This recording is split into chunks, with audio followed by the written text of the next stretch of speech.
Okay, this is Session 3 Reflection. My name is Tyler Moran. Um, and so to reflect on the size and quality of my current audience, I would say I have two current audiences. One, my 2-year-old child, and the second being the 8 to 10 firefighters that I supervise on a daily basis at the fire station. How am I communicating and managing knowledge according to Wesh? I think I'm actually doing a fairly decent job according to Wesh. When we look at a problem or try and come up with a solution to something that we're doing in the firehouse, typically it's a group of us collectively putting our brains together and kind of brainstorming using modern tools and real world situations. I mean, how are we going to fight this fire better? How are we going to ventilate this fire better? How are we going to perform this rescue better? Whatever the actual problem is.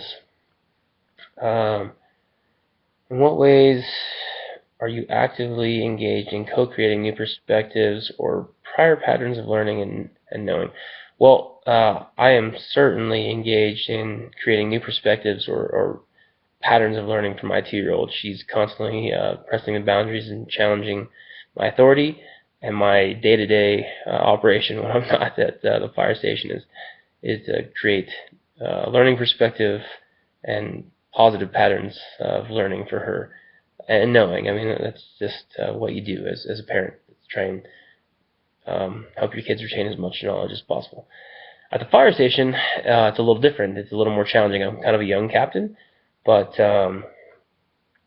I came up quickly because I was involved in learning myself, so I feel like I have quite a bit of new knowledge to pass on to some of the old guys, and then some of the guys that are younger to me, it's easier for me to teach them some of the knowledge that they obviously don't have. And I do this in a way that I think in an effort to influence and persuade them in a way that makes it realistic for them and help them realize that these are tools that they're going to use to save their lives and save someone else's life. So the stuff that we're learning and the knowledge that I'm influencing hopefully sticks with these guys, because at some point they're going to have to real world apply this information to save lives. Is anyone listening? I hope somebody's listening. I know from just going out and working with the young guys and talking with the old guys that somebody's definitely listening. The new guys are improving and the old guys are coming around. What could you do to influence and motivate a change in behavior? I've got a couple of guys that are stuck in their ways and don't necessarily want to change their behavior, but what I do mostly is just kind of lead by example and then give them little nudges, just a little, press their buttons just a little bit to motivate them to kind of spark a fire underneath them.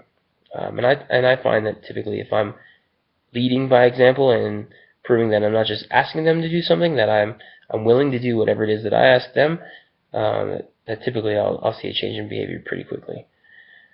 And hopefully that audience, I think that they're growing in interest and engagement. The more I work with these guys, the more I supervise with them, the more I put out to them that I'm not just trying to force my knowledge on them. We're cumulatively trying to come up with the best way to skin these cats, and that there's I'm open to their ideas as well.